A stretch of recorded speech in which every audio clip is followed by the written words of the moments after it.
हिंदवी स्वराज्याचे सरसंस्थापक छत्रपती शिवरायांना मानाचा मुजरा करतो। भारतीय राज्यघटनेचे शिल्पकार भारतरत्न डॉक्टर बाबासाहेब आंबेडकर यांना मानवंदना अर्पित करतो। आज COEP ॲल्युमनाय असोसिएशनच्या माध्यमातून आयोजित COEP अवॉर्ड आणि त्यासोबत जी इमारत आपण नव्याने तयार केली लायब्ररी आणि IT त्या इमारतीचं उद्घाटन या कार्यक्रमाकरता मंचावर उपस्थित असलेले राज्याचे उच्च व तंत्र शिक्षण मंत्री माननीय चंद्रकांत दादा पाटील, COEPचे कुलगुरू श्री सुनील भिरूड, माजी संचालक आणि ज्यांनी देशामध्ये उच्च आणि तंत्र शिक्षणाला एक दिशा दिली असे श्री अनिलजी सहस्त्रबुद्धे, आपले COEPचे रजिस्ट्रार DN सोनावणे, या आपल्या ॲल्युमनाय असोसिएशनचे अध्यक्ष आमचे मित्र भरत गीते, त्याचप्रमाणे सेक्रेटरी श्री सुजित परदेशी, आज विशेष रूपाने ज्यांना या ठिकाणी आपण जीवन गौरव पुरस्कार दिला त्या श्रीमती वसंथा रामस्वामी, ज्यांना आपण COEP अभिमान अवॉर्ड दिला असे श्री विलास जावडेकर, डॉक्टर महंतेश हिरेमठ, श्री जयंत इनामदार, श्री उमेश वाघ, श्री तुषार मेहेंदळे आणि श्री श्रावण हार्डीकर, उपस्थित सर्व मान्यवर आणि उपस्थित सर्व विद्यार्थी भगिनी आणि बंधूंनो, आज मला अतिशय आनंद आहे की COEP सारख्या भारतातल्या एका अतिशय प्रतिष्ठित आणि ज्येष्ठ अशा संस्थेमध्ये मला येण्याची संधी मिळाली। आणि आत्ताच भारत सांगत होता की जवळपास 172 वर्षाचा इतिहास आहे आणि 2028 साली 175 वर्ष संस्थेला पूर्ण होतील। मला असं वाटतं की हा जो काही 175 वर्षाचा प्रवास आहे हा अतिशय भारताच्या इतिहासातला विलक्षण अशा प्रकारचा प्रवास आहे। आणि म्हणून पहिल्यांदा तर COEPच्या परिवाराला, म्हणजे इथले सगळे प्राध्यापक असतील किंवा इथले विद्यार्थी असतील, इथले ॲल्युमनाय असतील, या सगळ्यांना मी मनापासून शुभेच्छा देतो आणि आपल्या सर्वांचं अभिनंदन करतो। आपण सगळ्यांनी मिळून भारतातली एक महान संस्था ही COEPच्या माध्यमातून उभी केली आहे। गेली अनेक वर्ष महाराष्ट्रामध्ये आणि देशभरामध्ये मी फिरत असतो आणि मी देखील हे सांगू शकतो की अनेक प्रथितयश व्यक्ती मला जेव्हा भेटतात आणि चर्चा होते त्यावेळेस त्यांच्यापैकी अनेक लोक हे COEPचे ॲल्युमनाय असतात आणि त्यावेळेस लक्षात येतं की COEPच्या माजी विद्यार्थ्यांचं जाळं हे किती सघन आहे, किती दूरपर्यंत गेलेलं आहे आणि समाजातल्या वेगवेगळ्या क्षेत्रांना समृद्ध करण्याचं काम या सर्व माजी विद्यार्थ्यांनी केलं आहे। आज ही गोष्ट देखील आपण मान्य केली पाहिजे की तंत्रज्ञानाच्या क्षेत्रामध्ये, इंजिनिअरिंगच्या क्षेत्रामध्ये COEPने एक अत्यंत मोठं नाव कमावलेलं आहे आणि केवळ एक संस्था म्हणून नाही तर विविध प्रकारची उपक्रम असतील, या ठिकाणी होणारा रिसर्च असेल किंवा एकूणच एक अकॅडमिक इन्स्टिट्यूशन म्हणून समाजामध्ये जे काही कॉन्ट्रीब्युशन त्याचं असलं पाहिजे ते कॉन्ट्रीब्युशन ज्या प्रकारे COEP देतं, त्यामुळेच मला असं वाटतं की एक अतिशय महत्त्वाची अशा प्रकारची संस्था म्हणून आपण याच्याकडे पाहतो। मागच्या काळामध्ये आपण याच्याकरता जागा दिली आणि याचा विस्तार झाला पाहिजे अशा प्रकारचा प्रयत्न आपण केलाय। पण मला असं वाटतं की अशा ज्या संस्था आहेत या संस्थांना आपल्याला अधिक मजबूत कसं करता येईल, या संस्थांना आपल्याला अधिक महत्त्वपूर्ण कसं करता येईल हा प्रयत्न करणं देखील अत्यंत गरजेचं आहे। आणि म्हणून आज या निमित्ताने मी कुलगुरूंना आणि भारत तुम्हाला देखील आश्वस्त करू इच्छितो की COEP सारख्या संस्थेला चंद्रकांत दादा थोडे सावरत बोलले, कारण त्यांना फायनान्स विभागाचा झटका 2-3 वेळा लागलेला आहे.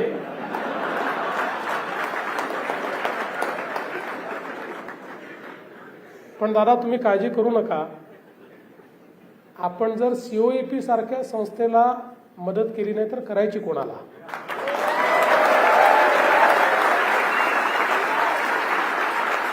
त्यामुळे निश्चितपणे येत्या काळामध्ये COEPला अधिक समृद्ध करण्याकरता ज्या ज्या गोष्टींची आवश्यकता असेल ती निश्चितपणे आपण करू आणि त्याच्याकरता जी काही निधीची आवश्यकता असेल, रिसोर्सेसची आवश्यकता असेल, ते रिसोर्सेस आपण उभे करू. आज खरं म्हणजे आपण अशा जगामध्ये चाललो आहोत की COEP सारखी आपली संस्था ही आपण जर थोडी मजबूत केली तर उद्याच्या काळामध्ये ही संस्थाच इतक्या मोठ्या प्रमाणावर रिसोर्सेस जमा करू शकते की आपल्याला त्यांना मदत करण्याची आवश्यकता देखील पडणार नाही.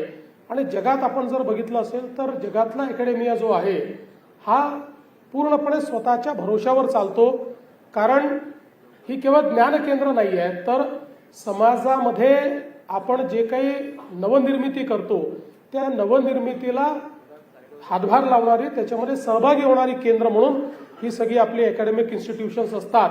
आणि म्हणूनच आज आपण पाहतोय की अनेक इन्स्टिट्यूशन्स आता अशा तयार होत आहेत की ज्यांच्याकडचा कॉर्पस असेल, ज्यांच्याकडे वेगवेगळ्या प्रकारे संशोधनातून मिळणारे पैसे असतील, हे खूप मोठ्या प्रमाणात जमा होतात. अर्थात त्याकरता सुरुवातीच्या काळामध्ये काही ना काही मदत करणं हे देखील अत्यंत महत्त्वाचं आहे. आज खरं म्हणजे आपण पाहतो की अतिशय वेगानं जग बदलत आहे आणि विशेषतः आर्टिफिशियल इंटेलिजन्स आणि क्वांटम कम्प्युटिंग या 2 गोष्टींमुळे जगाच्या प्रगतीचा वेग आणि डिस्रप्शनचा वेग हा दोन्हीही अनाकलनीय अशा प्रकारचा झालेला आहे. आणि त्यातनं एकीकडे मोठं आव्हान उभं राहिलेलं आहे तर दुसरीकडे मोठी अपॉर्च्युनिटी देखील उभी राहिली आहे. आणि ज्या वेळी आव्हानांना आपण अपॉर्च्युनिटीमध्ये परिवर्तित करतो त्यावेळी आपण एक मोठी त्या ठिकाणी व्यवस्था उभी करत असतो ज्यातनं समाजाचं मोठं कल्याण होत असतं. आपल्याला कल्पना आहे की ज्यावेळी 90च्या दशकामध्ये मोठ्या प्रमाणात संगणकीकरण सुरू झालं त्याही देशामध्ये चर्चा चालायची की इतक्या मोठ्या प्रमाणात संगणकीकरण होत आहे, आता पुढे काय होणार आणि मग लोकांना नोकऱ्या राहतील की नाही, मोठ्या प्रमाणात बेरोजगारी होईल, आपला देश कुठे चाललाय, अशा प्रकारच्या चर्चा व्हायच्या.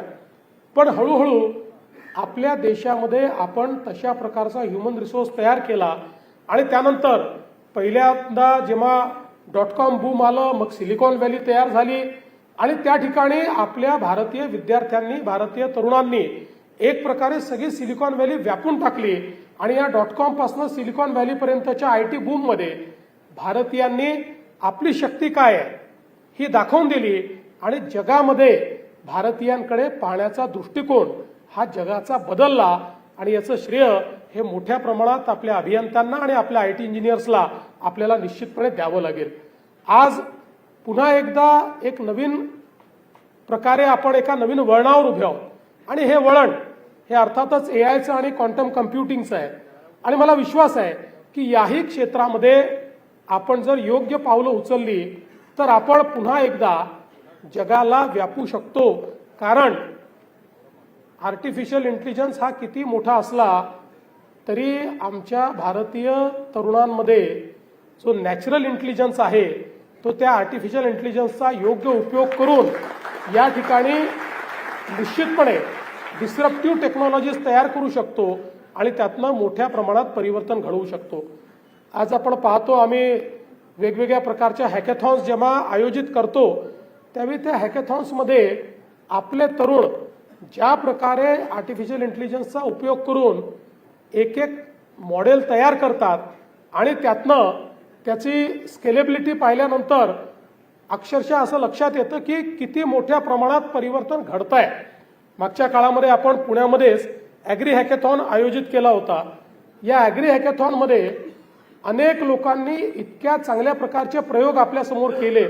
अगदी सामान्यातल्या सामान्य जो सगळ्यात मोठा प्रश्न आमच्या शेतकऱ्याचा असतो की शेतीवर कीड आली तर काय करायचं, या संदर्भात एआयचा उपयोग करून एक असं मॉडेल तयार केलं की तिथल्या वातावरणातूनच त्या ठिकाणी कुठली कीड येऊ शकते अशा प्रकारचं प्रेडिक्शन करणारं मॉडेल तयार केलं आणि त्यामुळे कीड यायच्या आधीच आपल्याला त्या प्रकारे काय उपाययोजना करायची आहे ती उपाययोजना देखील सांगता येईल.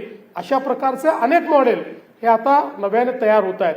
त्यामुळे तंत्रज्ञानाच्या क्षेत्रामध्ये खूप मोठ्या प्रमाणात बदल होत आहेत. आज आपल्याला माहिती आहे की क्वांटम कम्प्युटिंगमुळे एक प्रकारे सर्व प्रकारच्या बिझनेसेसमध्ये एक मोठं डिस्रप्शन येणार आहे आणि या सगळ्या गोष्टींकरता आपल्याला मानव संसाधन तयार करणं हे अत्यंत गरजेचं आहे. आज आमच्या जेवढ्या आमचे इंजिनिअरिंग कॉलेजेस आहेत, आमच्या टेक्निकल इन्स्टिट्यूट्स आहेत, या सगळ्या इन्स्टिट्यूट्सला या क्षेत्रामधलं जे काही भविष्यातलं मानव संसाधन आहे ते तयार करण्याच्या दृष्टीनं पुढाकार घ्यावा लागेल आणि आपल्या खरं म्हणजे जी काही नवीन शैक्षणिक धोरण आहे या नवीन शैक्षणिक धोरणामध्ये सगळ्यात मोठा फायदा हाच आहे की आपल्या पारंपरिक जे काही आपले विषय आहेत या विषयांमध्ये या नवीन विषयांना एम्बेडेड पद्धतीनं कसं आणायचं अशा प्रकारचे बदलाव, अशा प्रकारचे परिवर्तन आता आपण सहजतेने करू शकतो आणि हे परिवर्तन जर आपण केले तर निश्चितपणे मानव संसाधन तयार करण्याकरता आपण चांगल्या पद्धतीनं काम करू शकू. आणि आता हे जे 5th रिव्होल्यूशन किंवा 4th रिव्होल्यूशन म्हणा, कुठलंही त्याला आपण म्हणा, हे रिव्होल्यूशन कॅप्चर करण्याकरता जसं आपण सिलिकॉन व्हॅली कॅप्चर केली तशाच प्रकारे हेही रिव्होल्यूशन हे भारतीय निश्चितपणे कॅप्चर करू शकतात. आणि त्या दृष्टीनं आमचाही प्रयत्न शासन म्हणून या ठिकाणी आहे की अशा प्रकारे मानव संसाधन तयार करण्याकरता जे फ्रेमवर्क लागतं ते फ्रेमवर्क आम्ही तयार करण्याचा प्रयत्न करतो. केंद्र सरकारमध्ये मोदीजींच्या नेतृत्वात अतिशय मोठ्या प्रकारे परिवर्तन हे आपल्या संपूर्ण शैक्षणिक धोरणाने आणलेलं आहे. त्यामुळे तिथेही फ्रेमवर्क करणं चाललेलं आहे आणि मला विश्वास आहे की येणाऱ्या जगाची जी आव्हानं आहेत ती आव्हानं पेलण्याचा प्रयत्न आपण निश्चितपणे करू. एक गोष्ट अजून महत्वाची आहे की जे काही आपलं उच्च शिक्षण असेल, तंत्र शिक्षण असेल, याच्यामध्ये सगळ्यात महत्वाची गोष्ट काही असेल तर ती स्वायत्तता आहे. मला आठवतं की ज्यावेळेस COEPचं च्या ऑटोनॉमीचा विषय आला त्यावेळी मी मुख्यमंत्री होतो आणि सरकारमध्ये एक भावना होती की जसं काही सरकारचंच काहीतरी ओरबाडून घेऊन चाललो आहेत, युनिव्हर्सिटीजच काहीतरी ओरबाडून घेऊन चाललो आहोत. त्यावेळी मी भूमिका मांडली की एक युनिव्हर्सिटी, एक डिपार्टमेंट यांनी सगळ्या गोष्टी कंट्रोल करायच्या हे शक्य नाही आहे. इनोव्हेशन जर करायचं असेल तर ते फ्री माइंड येऊ शकते, ते फ्रीडम येऊ शकते. इनोव्हेटर्सला जर तुम्ही स्वातंत्र्यच दिलं नाही, म्हणजे अनेक वेळा आपल्या शासनामध्ये तर असं असतं की तुम्ही किती मोठे शास्त्रज्ञ असाल तरी देखील आमचं अंडर सेक्रेटरी फाईलवर जे लिहितो तेच फायनल होतं, ते तुमचं कोणी ऐकत नाही. अशा प्रकारे इनोव्हेशन कधी होऊ शकत नाही. इनोव्हेशन करता स्वायत्तता ही सगळ्यात महत्वाची असते आणि म्हणून गेल्या काळामध्ये महाराष्ट्रामध्ये आम्ही हा प्रयत्न केला की अधिकाधिक स्वायत्तता कशी देता येईल, ऑटोनॉमस इन्स्टिट्यूशन्स कशा तयार करता येतील. केंद्र सरकारनेही आता जशी युनिटरी युनिव्हर्सिटी आहे अशा प्रकारच्या वेगवेगळ्या युनिव्हर्सिटीज या तयार करून त्यांना फ्लेक्झिबिलिटी असली पाहिजे, म्हणजे one size fits for all अशा पद्धतीच्या विचारातनं बाहेर येऊन आपण पूर्णपणे स्वायत्तता देण्याचा प्रयत्न करतो. अजूनही आपला माइंडसेट पूर्ण बदललेला नाही. स्वायत्तता द्यायची म्हटल्यानंतर ज्याच्याकडे कंट्रोल आहे त्याला असं वाटतं की माझ्या घरचंच काहीतरी चाललेलं आहे. पण हे आता माइंडसेट हा बदलावाच लागेल, स्वायत्तता द्यावीच लागेल. जेवढी जास्त स्वायत्तता देऊ, स्वायत्तता स्वैराचारात गेली नाही पाहिजे एवढं लक्ष देणं हे महत्वाचं आहे. पण आपल्याला जर स्वायत्तता आपण जास्तीत जास्त दिली तर मला विश्वास आहे की COEP सारखी संस्था ही जगातल्या कुठल्याही संस्थेसोबत पार्टनरशिप करू शकते, जगातलं कुठलंही तंत्रज्ञान आणू शकते, कोणाही सोबत कोलॅबरेशन करू शकते आणि त्यातनं एक चांगला ह्युमन रिसोर्सचा पूल हा जो आपल्याला आपल्या महाराष्ट्राच्या $1 ट्रिलियन इकॉनॉमी करता किंवा भारताच्या $5 ट्रिलियन इकॉनॉमी करता आवश्यक आहे तो पूल हा तयार करण्याचं काम हे निश्चितपणे सीओपी सारखी संस्था करू शकते। आणि म्हणून मी आपल्याला हे देखील आश्वस्त करतो की येत्या काळामध्ये अशा प्रकारच्या संस्थांना जास्तीत जास्त स्वायत्तता देणे हा देखील आमचा एक अत्यंत महत्त्वाचा पॉलिसी डिसिजन आहे की जे आम्ही निश्चितपणे करणार आहोत। आज या निमित्ताने मला अतिशय आनंद आहे की आपल्या माजी विद्यार्थ्यांचा सत्कार तुम्ही या ठिकाणी केला आणि हे सगळे विद्यार्थी असे आहेत की त्यांनी केवळ सीओईपीला नाही तर आपल्या राज्याला, आपल्या देशाला या ठिकाणी गौरव मिळवून दिलाय। They have made us proud.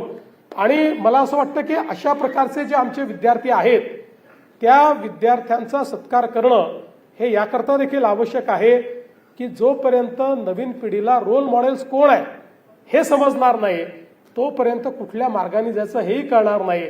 आज निश्चितपणे इथे जे आमचे विद्यार्थी उपस्थित आहेत त्यांच्यापैकी अनेकांच्या मनामध्ये हा विषय आला असेल की एक दिवस हा सत्कार माझा देखील होऊ शकतो आणि तशा प्रकारचं काम हे मी देखील केलं पाहिजे। आणि म्हणून मला असं वाटतं की अशा प्रकारचा जो सत्कार आहे हा अत्यंत महत्त्वाचा आहे। आणि म्हणून ज्यांचा सत्कार केला त्या सर्व आमच्या पुरस्कारार्थींचं मी अतिशय मनापासून अभिनंदन करतो। त्यांच्या हातून अजून चांगलं काम व्हावं अशा प्रकारची या ठिकाणी अपेक्षा व्यक्त करतो। या ठिकाणी वसंता रामस्वामी मॅडम यांचं वय जरी काही असलं तरी याही वयात त्या त्यांच्यासारख्या 10 लोकांना निश्चित तयार करू शकतात आणि ती प्रेरणा या सत्कारातनं त्या निश्चितपणे या ठिकाणी घेतील अशा प्रकारचा विश्वास व्यक्त करतो। आणि पुन्हा एकदा या चांगल्या कार्यक्रमामध्ये आपण निमंत्रित केलं त्याबद्दल आपले आभार मानून मी माझे 2 शब्द संपवतो। जय हिंद, जय महाराष्ट्र।